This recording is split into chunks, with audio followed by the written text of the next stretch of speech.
It's 5 years to the day that the United Kingdom left the European Union. That happened after a divisive vote that split the electorate down the middle and left the nation profoundly divided.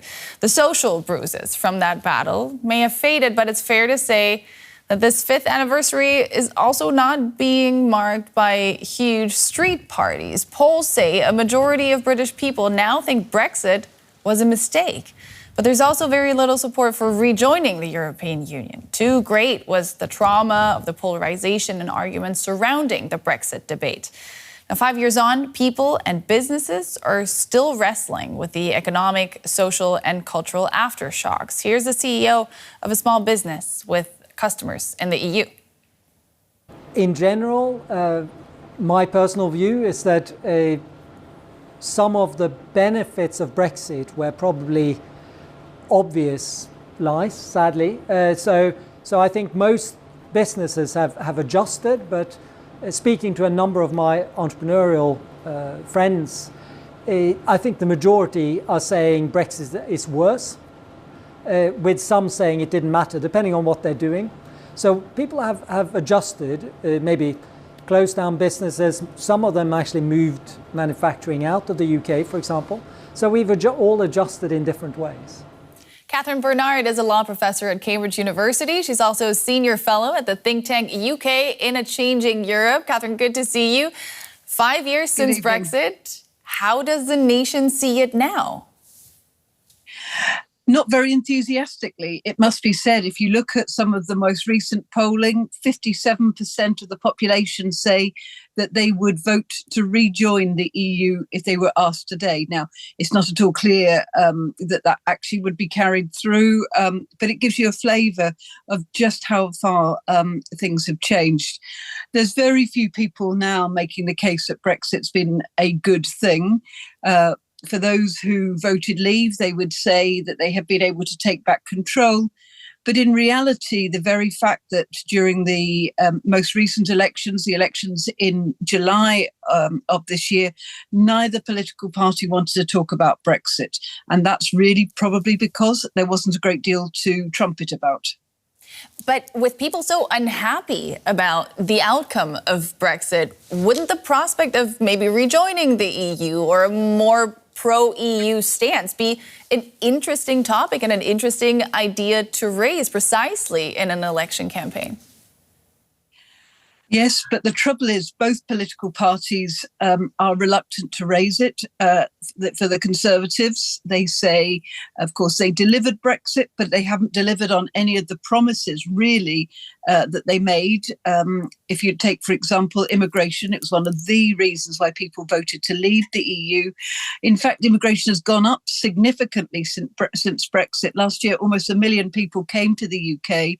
At the time of the referendum, it was about 250,000 EU nationals and 280,000 non-EU nationals. So immigration has almost doubled since Brexit. However, for those who say the Westminster Parliament in London is sovereign, well, that's sort of true. But in reality, the UK continues to follow a lot of EU rules because that's what our manufacturers want. So a lot of promises were made 5 years ago and in the run-up to that vote, of course. Why has so much of what was promised back then not materialized? Partly it's capacity, partly because manufacturers really don't want to have to deal with two sets of rules, the UK rules and then the EU rules. And partly, in fact, you remember that the situation in Northern Ireland is treated differently to the rest of Great Britain.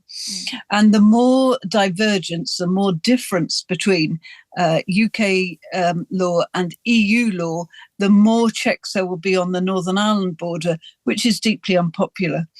And in reality, because so much was previously done by Brussels, the UK civil services had to expand to take on lots of those activities. And actually just think about the practicalities, setting up new government departments, hiring new staff, training new staff. It means there's just been a lack of capacity to try and do some of those new innovative things that were promised. The economy was, of course, a central point of the Brexit campaign. Just if you could sum up what the implementation of it now and what we've seen for 5 years has meant for the British economy. Yeah, I mean, it's quite clear the economy's taken a hit.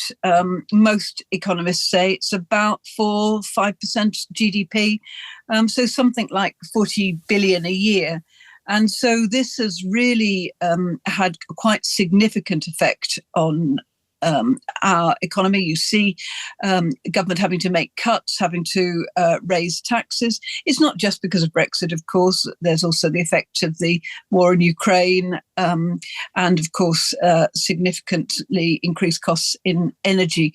But clearly Brexit has had a major economic impact. And for small businesses who have been reliant on trade with the EU, small businesses have just stopped trading with the EU because the bureaucracy required to get goods into the EU has made it almost impossible. So in fact, it's only big business which is trading with the EU. The one area that hasn't suffered so badly is services. The UK has traditionally been very strong on services, and that continues. You mentioned immigration earlier already. The promise was to take back control of the UK borders.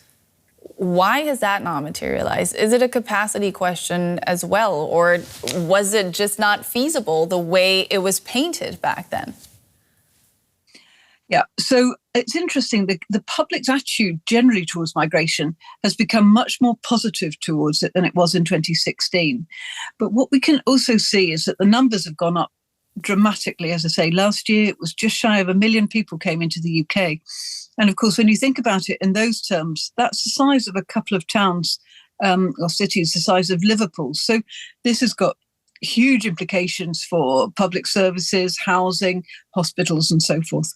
The reason why so many are coming is that paradoxically, we have one of the most liberal immigration regimes in the world outside the EU. And we say we're admitting skilled workers, but skilled workers are only those who have qualifications to A-level, so 18-year-old qualifications. And of course, the other area, like a number of countries, is we're an ageing population and we really need social care and also doctors and nurses. And it's in the field of social care that a very large number of migrant workers have come into the UK. Yeah. All of that said, the big question really is, can you see the UK returning to the EU? Is that a prospect? Is that a realistic possibility? I don't think so. I don't think in my lifetime, no. I think, going back to one of your earlier questions, what we see is that the Brexit debate was so divisive. Families were really split over Brexit. I remember my students, a lot of whom were strongly in favour of Remain, were dreading going home at Christmas because they didn't want to have big arguments with their Leave voting relatives. So the scars are very deep and continue to be deep. And I think many people fear that if we were to think about rejoining, that would reopen some really very ill-healed wounds. That was Professor Catherine Barnard from Trinity College in Cambridge. Thanks so much for all those insights. Great speaking to you today. Thank you so much.